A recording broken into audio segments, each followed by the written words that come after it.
I've been recording follow-ups for 44 minutes. I'm tired, but I have one more to go. It is for the album Pod by the Breeders. This was a Pole album, and I was pleasantly surprised by this one. This was cool, really interesting mix of creative talent that came together on this, and I feel like it's a little overlooked. Let's go track by track on this. As you can see, I have it about 3.5. Glorious. Starting things off with a good example of what this album will offer. Pixies-esque bass-driven noise alt-rock, interestingly mixed and produced guitars, and relatively sparse soundscapes, which I think might have something to do with Britt Walford.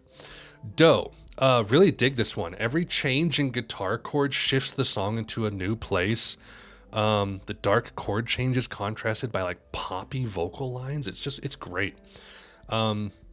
Happiness is a warm gun. So after giving the original track a re-listen, do I dare say this is better? I don't know. The shifts in the track feel like more organic here, whereas they felt like four different like demos stitched together. Well, I shouldn't say demos, 4 song ideas stitched together on the White Album. I don't know, maybe that's because of decades of hindsight. Who knows? This is good, though. I love how this track sounds like sweet and like a bit sour at the same time.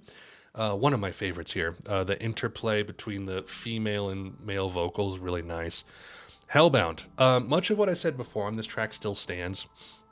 Not as into the post-hardcore, punkier chorus, but it's okay.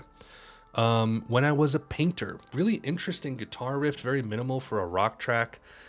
This song is often what pops into my head when I think of this album, because I think it showcases a lot of the strengths on the album in one single track. Fortunately Gone, much like Oh, I love the contrast of sweet pop rock hooks with like stilted chord work, sweet and salty this time instead of sweet and sour. Iris, hour by hour. What a compelling track, even if I don't dig it all that much. Opened. The slint element comes through really clearly on this track. It almost has like a Dawn of Man thing going on here, but with more of like a vintage Sonic Youth sentiment. The riffs are pretty decent. Only in 3s. Interesting that my 3 favorite tracks on here are the tracks that kind of meld sweet with other flavors. Like yet again, the pop resolutions are here, but covered in other contrasting elements. It's really dynamic. Limehouse, the dud. Here it is. And it's the one that's like not as good as the others, but like it's still okay, you know? And then finally, Metal Man, fascinating song and a fascinating choice as a closer. It feels like a demo recorded in a room, but also not quite. Fascinating track. So Pod is really cool. You have Britt Walford, you have Steve Albini, you have is Tanya Donnelly on this one at this point? I think she was. Kim Deal, of course. What a fascinating album, and it was strong. It definitely had some pop appeal to it, which I think some of the best alt rock does, because it gives it nice flavor, nice contrast. But really glad I listened to this.